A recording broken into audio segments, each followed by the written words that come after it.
Bueno, muchas gracias por esta oportunidad y ¿cómo alimentamos al mundo, no? Esa es la pregunta. Difícil de responder, ¿no? Al menos para mí. Supongo que la pregunta esta tiene múltiples dimensiones y en todo caso lo que me interesa es utilizar una de esas dimensiones para provocar una serie de reflexiones que tienen que ver con el campo en el que me toca actuar, que es el campo de la biotecnología y los bionegocios, ¿no? Para ello, me gustaría empezar con una pregunta que es levemente diferente, pero fundamentalmente diferente, y es ¿cómo se alimenta el mundo? El mundo se alimenta a través de esa reacción que vemos arriba de la pantalla, fotosíntesis. No sé si se acuerdan de la primaria, quizás yo lo recuerdo de esta manera, ¿no? Cuando la maestra de ciencias naturales nos hacía dibujar la plantita y el sol y nos decía que la fotosíntesis era el proceso por el cual las plantas y otros organismos, pero en el versito de la primaria decía las plantas convierten la energía lumínica del sol en energía química, ¿no? Moléculas orgánicas que alimentan la vida en el planeta. La vida de ustedes, la vida mía, la vida de las cosas que comemos, nuestros vehículos. De hecho, los combustibles no son otra cosa más que fotosíntesis de hace cientos de miles de años atrás, descompuesta por procesos microbiológicos. Y si nosotros pudiésemos representar este proceso de alimentación del mundo, geográficamente, veríamos una imagen similar a la que vemos en esta imagen que yo saqué del iPhone Earth, un iBook, en donde vemos que el verde intenso, los lugares donde el mundo se está alimentando intensamente, son lugares donde hoy existen bosques, junglas, selvas, donde hay cultivos implantados, y también en el océano, donde existen microorganismos que pueden llevar adelante esa reacción de arriba. El hombre, desde sus orígenes, ha tratado de redireccionar este proceso en función de sus necesidades. Y para ello ha trabajado principalmente con organismos vegetales, ¿no? Domesticando cientos de especies. Y en ese sentido creo que no hay ejemplo más dramático de la acción del hombre o del proceso de domesticación que el que podemos ver en el cultivo de maíz. Y aquí les muestro dos plantas, ¿no? La primera se llama teosinte. Si ustedes viajan a México de vacaciones, la pueden ver a la orilla de los caminos. Es una maleza. Y de esa maleza se originó el cultivo de maíz, hace miles y miles de años atrás, en un proceso que debemos agradecer a las culturas precolombinas, mayas, aztecas principalmente. Y son plantas sideralmente distintas. Se agarran dos monedas, ¿no? Como indica la figura en la presentación, tenemos la representación en dos monedas del tamaño de una espiguilla de teosinte. Hoy una espiga de maíz tiene el tamaño de una botella de medio litro, de 500 centímetros cúbicos, ¿no? Eso es redireccionar la fotosíntesis en función de nuestras necesidades. Y eso lo podemos ver desde un punto de vista cuantitativo también. Y aquí les muestro la película de los últimos 1500 años de la historia productiva del cultivo de maíz, en donde vemos que nuestra capacidad de cosechar fotosíntesis por hectárea va mejorando año tras año. Para aquellos que no vienen del campo, una hectárea son 100 metros por 100 metros, ¿no? Como una cuadra aquí en la capital. Y vemos que si bien esa tendencia viene mejorando paulatinamente, en los últimos 100 o 150 años, hay un quiebre de la curva que es muy abrupto. De repente podemos redirigir la fotosíntesis 8 o 10 veces más eficientemente que en todos los años anteriores. Y esto se debe fundamentalmente al aporte de estos dos caballeros que aquí les muestro. El señor con barba y calvicie es Charles Darwin, que en 1859 nos propone una teoría, ¿no? Una teoría sobre cómo se originan las especies, por un proceso que él denomina selección natural. Y casi por acción divina, diría yo, 2 o 3 años después, un monje, nacido en lo que es hoy la República Checa, pero que trabajó principalmente en Austria, nos da a conocer trabajos sobre estudios de hibridación en una especie de lentejas, ¿no? Y propone, a partir de esos estudios, las leyes de la herencia, las que hoy conocemos como leyes mendelianas, ¿no? Señor es Gregor Mendel. Estos dos conocimientos importantes por sí solos, cuando convergen en una teoría unificada, permiten que las ciencias biológicas den un salto extraordinario. Hasta ese punto estábamos donde la física de Galileo, y de repente entramos en la era de la genética moderna. Y eso explica esa curva que vimos hacia el final. A mediados del siglo pasado, 1953, estos otros dos caballeros, aunque en realidad creo que hubo una dama por detrás de este descubrimiento, oficialmente reconocemos en James Watson y Francis Crick la elucidación de la molécula de ADN, que nos permite de alguna forma avanzar mucho más aceleradamente en este proceso de la genética. De alguna manera ya sabíamos que el ADN era la molécula sobre la que actuaban las leyes de Mendel y los principios de selección de Darwin, pero no sabíamos cómo manejarlo, cómo hablaba. Hoy sabemos que cada uno de ustedes está codificado, que yo también estoy codificado, que estamos codificados con 4 letras, A, T, C y G, así como el mundo digital funciona con unos y ceros, y que esas letras se expresan en palabras de A3. Y aquí les muestro 2 palabras, GGA, GCA. Cambia una sola letra, 2 palabras distintas. Seguramente están todos súper aburridos ahora y piensan que se viene una clase pesada de biología, pero en realidad creo que los puedo interesar un poco más si les digo que atrás de ese cambio de G por C hay una industria que a este país le representa 25.000 millones de dólares por año. Nuestro principal rubro de exportación depende de esa modificación, de G por C. Y esto es así porque atrás de ese cambio está esta señorita que se llama soja. Supongo que no necesita introducción. Hoy por hoy todos saben lo que representa el cultivo de soja para la Argentina.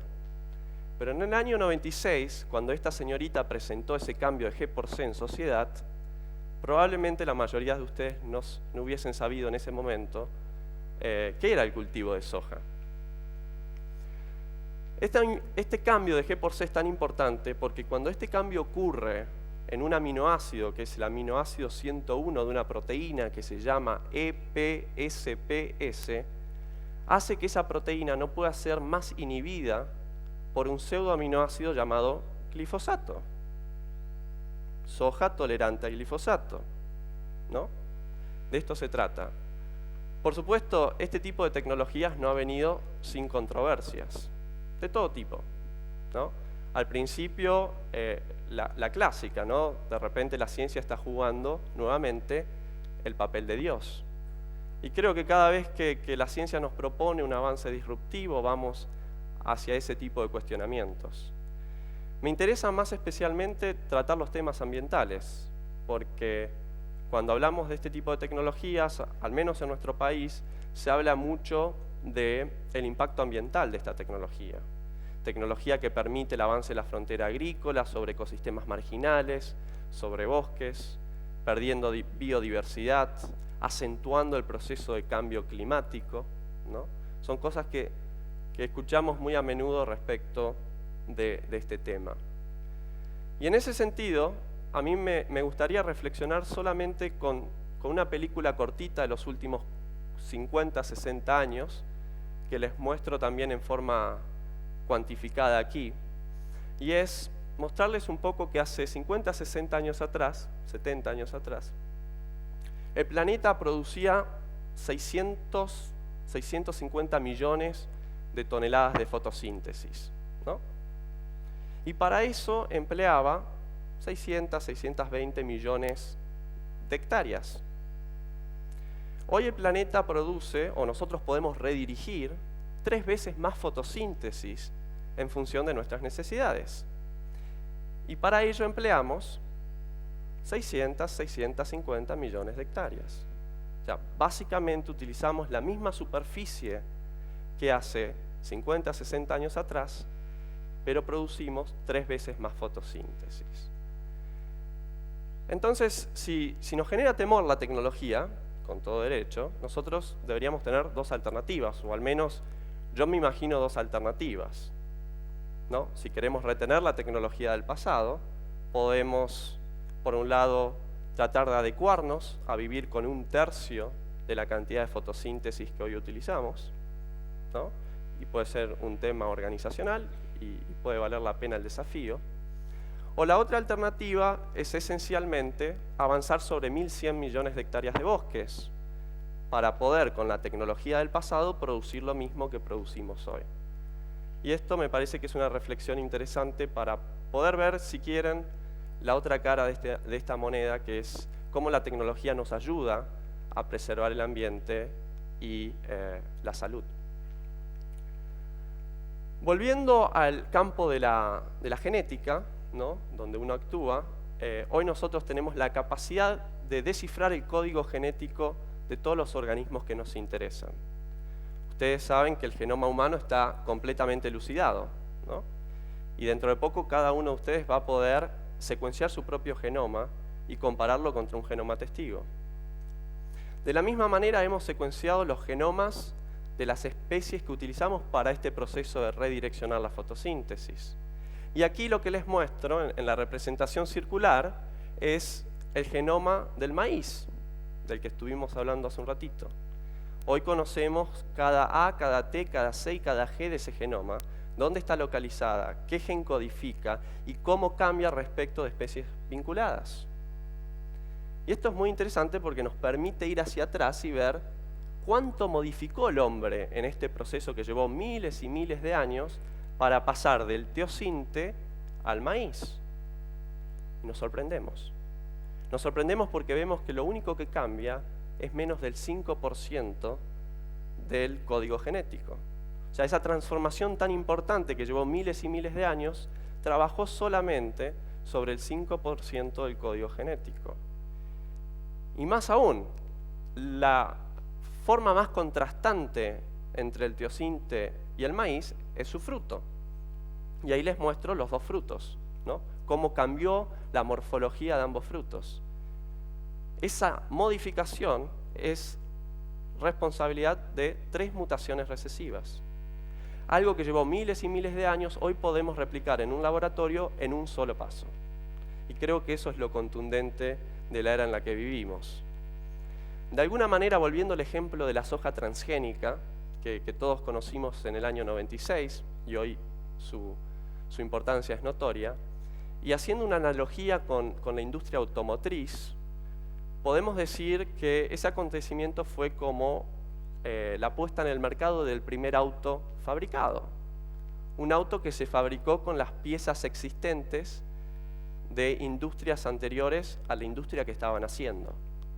Y aquí les muestro lo que es un vector de ADN en representación circular, que muestra todos los pedacitos que se fueron ensamblando para hacer que esa G cambie por una C en la soja del año 96. Hoy la ciencia no necesita más trabajar con las piezas existentes. Hoy la ciencia puede diseñar las piezas a medida. De hecho, hace 2 años se publicó en la revista Science el primer organismo artificial creado por el hombre, una bacteria, en un grupo liderado por Craig Venter y su equipo, ¿no? Y si seguimos con la analogía de la industria automotriz, esto es como tener un auto de diseño, es como saltar del Benz del siglo XIX a la Ferrari, ¿no? Y para nosotros que trabajamos en el mundo de la biotecnología, de la genética, de la biología, es fascinante, porque es un punto fuerte de contacto entre el mundo de la ciencia y el mundo del arte, ¿no? Por eso quería terminar mi presentación con una obra de arte que no hace más que conceptualizar la tecnología del presente proyectada hacia la industria del futuro, del mañana que soy, ¿no? De alguna manera, una industria que no va a tener fábricas con chimeneas.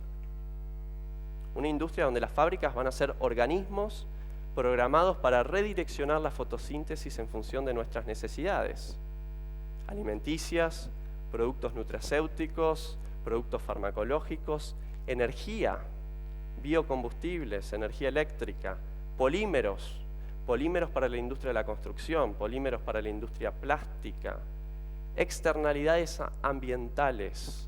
Vamos a poder fijar carbono en la atmósfera para atenuar los efectos de gases invernaderos, vamos a poder utilizar mejor los nutrientes, utilizar mejor el agua, preservar la biodiversidad, descontaminar ambientes polucionados, todo trabajando sobre el código genético de organismos de diseño. Y entiendo que esto nos pueda generar angustia, nos pueda generar miedo, incertidumbre, pero lo que no tiene que dejar de generarnos es el desafío de aprovechar esta oportunidad, ¿no? Porque al final del día vivimos en una región del planeta que tiene mucha, pero mucha fotosíntesis para redireccionar. Gracias.